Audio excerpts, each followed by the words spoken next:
Hi Circus After Schoolers, this is Miss Stephanie from Bindlestiff Circus After School. I teach in Hudson and Chatham, New York, and I wanted to talk to you about one of our values, which is compassion.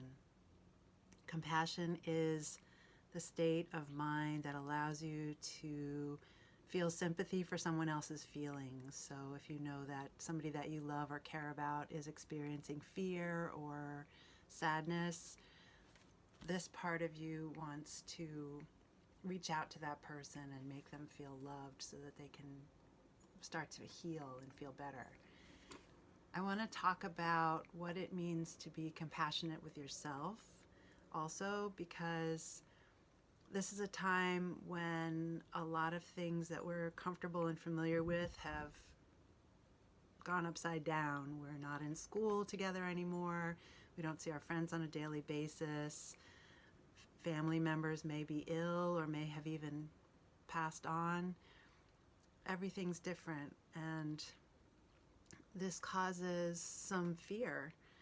And fear is an emotion that is normal and healthy, but sometimes it gets out of control and sort of gallops away with us. And it can wear a lot of different faces. Sometimes fear is straight out, jump out of your skin, like if the lights go out and you're afraid of the dark. Or it can also be worry. So if you're feeling sad and you can't stop thinking about somebody because you're not sure if they're going to be safe, or you're worried that they might get sick, that can be another kind of fear. Anxiety is a kind of fear that makes your thoughts race and race, and you can't stop thinking about one thing over and over. It makes it hard to sleep. It makes it hard to do the things that you're supposed to be doing every day, like just eating and doing your lessons and being a family member. Fear can also make us irritable and snappy, so that when others in our lives, and we're all living very closely together right now, get on our nerves, we snap out at them. And it's not because we dislike them or we're sick and tired of them.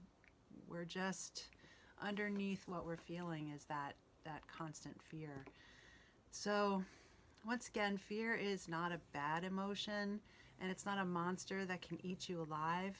But if it is taking over and it is making your thoughts race, and if it's making your heart beat fast, and if it makes your stomach turn into a knot, then it's time to do something about it, because you need to be able to rest, to eat, to be a loving family member, and you need to be at peace in your own mind and feel safe in your own space.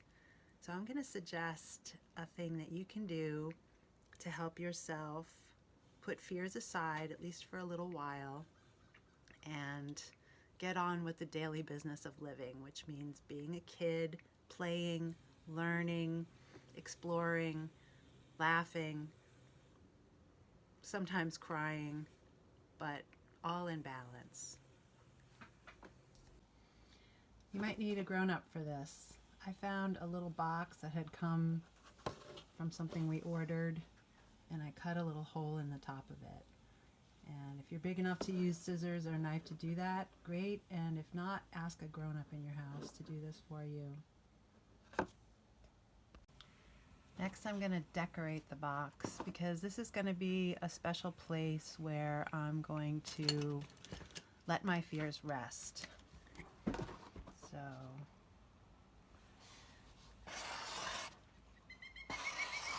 for me, circles are really a powerful image, because they're either empty or they're full, and they're one complete thing. So I like circles a lot.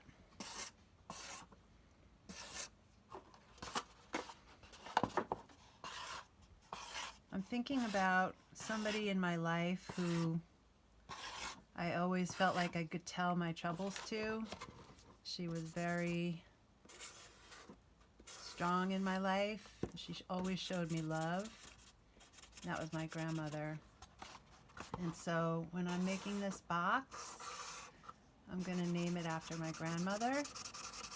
I called her Baba because that's grandmother in Polish. And she's going to take care of my troubles for me. She's not with me anymore here, but I know that she is still with me in my heart. I'm going to just take a piece of paper from my notebook, and I'm going to write down one of the things that I'm really afraid of right now.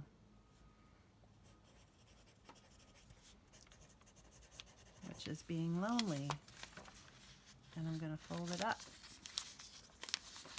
And I'm going to put it in this box, and I'm going to let Baba take care of it. And one of the things that keeps me up at night with worry is I worry about my neighbors. And I hope they're safe. So I'm gonna put them in this box. And because I've put them in this box, I'm gonna let them rest in there and be held. So I've written some of my fears on paper and I've put it in the box, and I'm going to practice really hard at not worrying about those things today because I've already put them away, and I'm going to let Baba take care of it. And if I find later on during the day that I'm thinking about those fears or worrying about the same stuff again, I can just write it down on another piece of paper, and I can fold it up and put it back in the box. And if I wake up in the middle of the night and I can't sleep because I'm still worried about the same thing, I can do that over and over. And each time I put it in there, I'm letting it go, and I'm trying not to carry it around with me all day so I can just do my job. I hope that this works for you, and I just want you to know that you're not alone. See you next time.